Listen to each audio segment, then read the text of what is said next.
Good afternoon. I'm Victoria Kramer with your Panhandle Roundup edition for Tuesday, April 9th, 2024. The city of Mitchell is moving to their third police chief in just 15 months. The Nebraska Rural Radio Association reports that the Mitchell City Council is set to approve the hiring of Dominic Peterson as their newest chief. Following the departure of former Chief Matt Holcomb, who was sworn in at a council meeting in March of 2023, Peterson was hired at the same time as a part-time officer. Mitchell Mayor Paul Merle fired former police chief Kevin Krasowski shortly after being elected into office in January of last year. The Mitchell City Council will vote on the hiring of Chief Peterson during tonight's City Council meeting. And law enforcement officials are seeking information about recent break-ins and thefts at Chadron State Park and Box Butte State Recreation Area. The Nebraska Game and Parks reports that the thefts consisted of various tools and materials with a replacement value totaling thousands of dollars. Officials are asking anyone who has seen suspicious activity at these Panhandle locations to contact the Nebraska Game and Parks or Law Enforcement Dispatch Center in Chadron. Details can be submitted anonymously at outdoornebraska.gov or by calling 1-800-742-7627. And turning to weather now, meteorologist Andre Brooks is standing by with a check of Panhandle conditions. Well, thank you so much, Victoria. And I'm here to tell you, we are seeing so much more sunshine here across the Panhandle, and this is just going to continue throughout the rest of the day. So if you want to go outside and take a good stroll around the park, you should be good to go. But I'm here to tell you, temperatures right now are mainly in the 50s at this time, and we have 54 degrees in Scottsbluff, 51 in Alliance, and we have 52 in Chadron, and 53 in Gordon. And throughout the rest of the day, we will see those temperatures increase into the 50s and 60s with mainly sunny conditions and calmer winds. But once we get into tonight, we will see those temperatures drop on down into the 30s with that cold front starting to get closer towards our viewing area. And as we enter into our Wednesday here, we will see those temperatures drop down into the 50s with that cold front passing through with those partly cloudy conditions. And now with sports with John Clanton. Thanks, guys. The West Nebraska All-Star football and volleyball games are now set for June the 1st in Scottsbluff.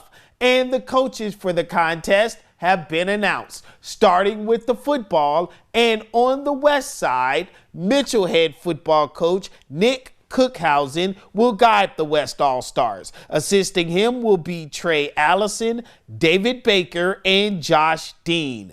The East All-Stars will have Alma's Brendan Johnson as the head coach. Joe Bowler, Scott Johnson, and Ty Spies will assist him in the game. The 46th West Nebraska All-Star football game will take place 11 a.m. out at Bearcat Stadium. Now, a portion of the proceeds will benefit local organizations. Meanwhile, the All-Star coaches for the volleyball contest also announced. And guiding the West squad will be Gehring head coach Amanda Cochran. Assisting her will be Sarah Walker of Morrill. The East will be guided by Haley Ryan of Overton. Tammy Kent of Sumner Eddyville Miller will be her assistant. Action set for 3 p.m. out at WNCC's Cougar Palace, also on June the 1st. Portion of the proceeds, just like the football, will go to local organizations. And finally, the Western Nebraska Community College baseball team, they pick up 2 wins on a Monday. Cougars defeating Lamar 8-2 in game 1 and 10-1 in game number 2.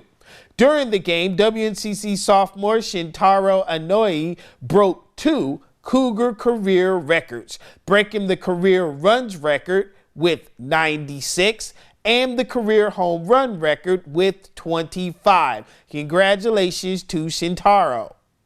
Now, the Cougars improved to 20-19 overall and, more importantly, 11-1 and first place in the Empire Conference standings. That's all for sports. Back to news. See ya. Thank you, John. And in statewide news today, the Nebraska legislature is back in session today with a lot to do in a short amount of time. Because of this, things moved quickly this morning. Something that will likely see a chunk of time in the evening session is LB 1402. Introduced by Senator Lou Ann Linehan, the bill would appropriate funds to the state treasurer for the purpose of providing grants to scholarship granting organizations. After today's session, only 3 more days remain in the session. And a pipeline company and environmental group have reached a unique first-of-its-kind deal. In the agreement, environmental group Bold, Nebraska will not oppose a pipeline being repurposed in Nebraska. In exchange, the owner of the pipeline, Tallgrass, will convert an already existing pipeline to transport CO2 to a deep underground facility in Wyoming. It will also invest money in first responder training for the communities that the pipeline goes through.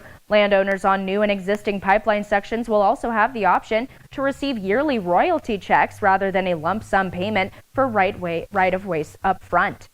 And the Nebraska Community Blood Bank announcing a blood emergency this week, saying that there is only a 2 to 3 day supply of O-negative blood and other platelets. They say this followed a period of low donor turnout due to holidays and school breaks, and are also still recovering from a nearly 50% decrease of youth and first-time donors since 2019. Blood donors can give every 56 days, and platelet donors can give twice a month. And that's all we have for now. Remember to join us weekdays for the Panhandle Roundup, covering the stories in the Panhandle that matter to you. Have a great day.